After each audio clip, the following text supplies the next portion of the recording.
Olá a todos, sejam muito bem-vindos à nossa parte 2 de Balanço de Energia. Eu sou o professor Emanuel e vamos dar continuidade ao nosso curso de Físico-Química Metalúrgica, agora fazendo aquele mesmo exercício, mas com uma temperatura de referência diferente. A temperatura de referência agora é 900 Kelvin. Vou colocar a minha linha lá do meu diagrama que facilita os meus cálculos aqui, olha, a 900 Kelvin.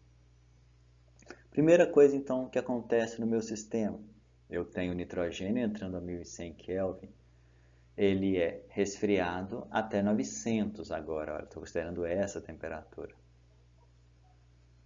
Como ele está sendo resfriado, olha, a setinha ficou para baixo, ele é uma entrada de calor no sistema, ele está cedendo calor para o sistema.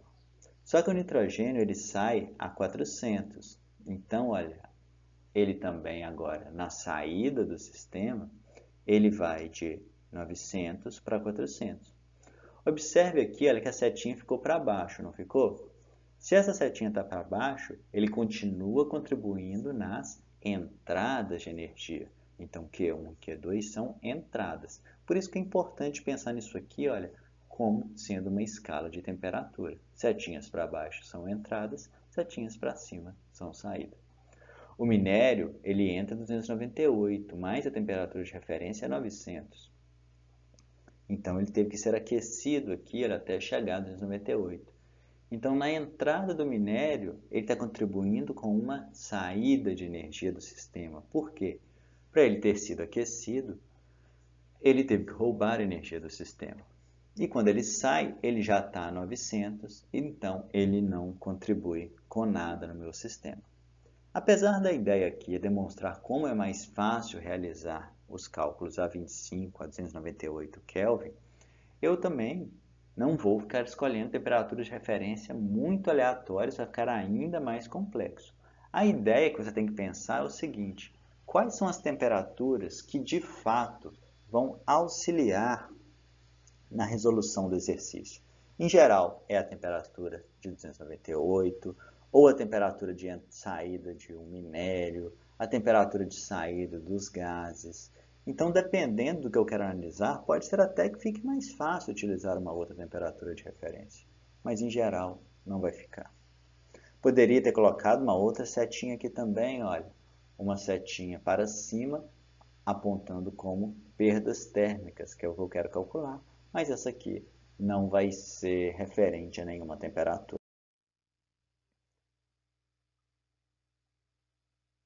Aqui é apenas um resuminho do que eu acabei de falar para vocês. Olha, o minério entra 298, tem que ser aquecido 290, então ele vai retirar calor do sistema. Ele sai na mesma temperatura, não contribui com nada. O nitrogênio entra a 1100 e resfriado até 900, aumenta a energia do sistema. Ele parte de 900 e sai a 400, então ele é resfriado e também ele contribui com a entrada de energia. Então, nitrogênio, setinhas para baixo. Olha o minério sendo aquecido. Automaticamente ele vira uma setinha para cima. E agora, de maneira muito tranquila, eu consigo definir quais são as entradas e quais são as saídas.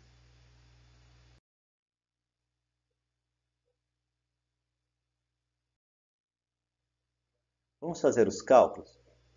Observem aqui que nós conseguimos encontrar o primeiro problema de utilizar essa temperatura de referência.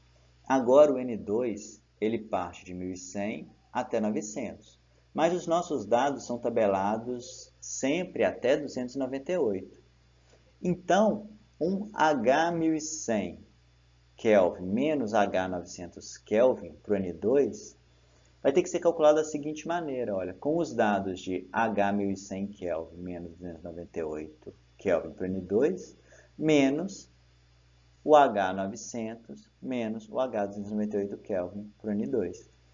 Então, olha, eu vou ter que separar isso em duas parcelas, porque é tabelado isso e é tabelado isso. E para encontrar esse termo, eu tenho que fazer esse termo, menos esse termo, ok? Então, olha só, agora eu tenho dois cálculos para fazer. Antes eu precisava fazer apenas um. Então, vou lá nos dados termodinâmicos, os mesmos que nós usamos no exercício passado, só que aqui nós vamos substituir o T em duas temperaturas diferentes, só para calcular a primeira entrada. Vou achar aqui 5.951 calorias por mol, e de 900 a 298, 4.408 calorias por mol. Vou fazer os cálculos de um menos o outro, vou achar que esse primeiro resfriamento contribui com 1.544 calorias por mol na entrada do sistema. Multiplico isso pelo número de mols de nitrogênio e vou achar então que houve uma contribuição para o aumento de energia do sistema de 48.237 quilocalorias. Uma segunda entrada de energia do sistema é o resfriamento agora de 900 até 400. E aqui acontece a mesma coisa. Para achar H900 menos H400, eu tenho que fazer o H900 menos o H298, menos o H400 menos o H298. Esse termo é tabelado, esse termo é tabelado. Faço um menos o outro e acho esse valor aqui. Fazendo os mesmos cálculos anteriores, olha, eu vou achar que esse resfriamento vai contribuir como entrada de calor em 115.338 quilocalorias para o meu sistema. Agora vamos analisar a saída de calor. Eu estou aquecendo o minério de 298 até 900. Aqui já facilita para a gente, porque como ele entrou na temperatura que normalmente os dados são tabelados, eu não precisava fazer o cálculo duas vezes, porque o cálculo já é H1100 até H298, né? O dado tabelado já está nesse formato. E esse mesmo cálculo foi feito no exercício passado. Só por coincidência deu os mesmos valores aqui. Ó. Se vocês voltarem lá no exercício, vão ver que o cálculo é exatamente igual. Então, está saindo do meu sistema 126.993,39 quilocalorias. Novamente chamo as perdas de Q4. Posso falar então que Q1 mais Q2 é igual a Q3 mais Q4. Q1 mais Q2 são os resfriamentos do N2. Q3 é o aquecimento do minério. Q4 perdas térmicas. As perdas térmicas 36.582 quilocalorias, o mesmo valor encontrado no exercício passado. Analisando aqui a nossa tabela resumida, podemos fazer a mesma coisa. Entradas, que são os resfriamentos do N2, a quantidade de energia envolvida, a porcentagem de cada um dos itens, né? A porcentagem que cada um dos itens contribui com as entradas, as saídas, as energias, as porcentagens. E aqui o mesmo valor encontrado no exercício passado. Pessoal, então vocês viram que fica bem mais complicado. Bem mais não, mas fica um pouco mais complicado fazer os cálculos, então, usando a temperatura de referência de 900 Kelvin.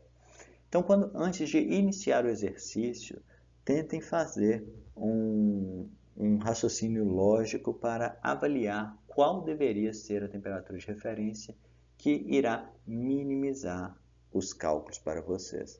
De antemão, eu já sugiro a considerar a temperatura de 298 Kelvin como sendo uma temperatura padrão para vocês.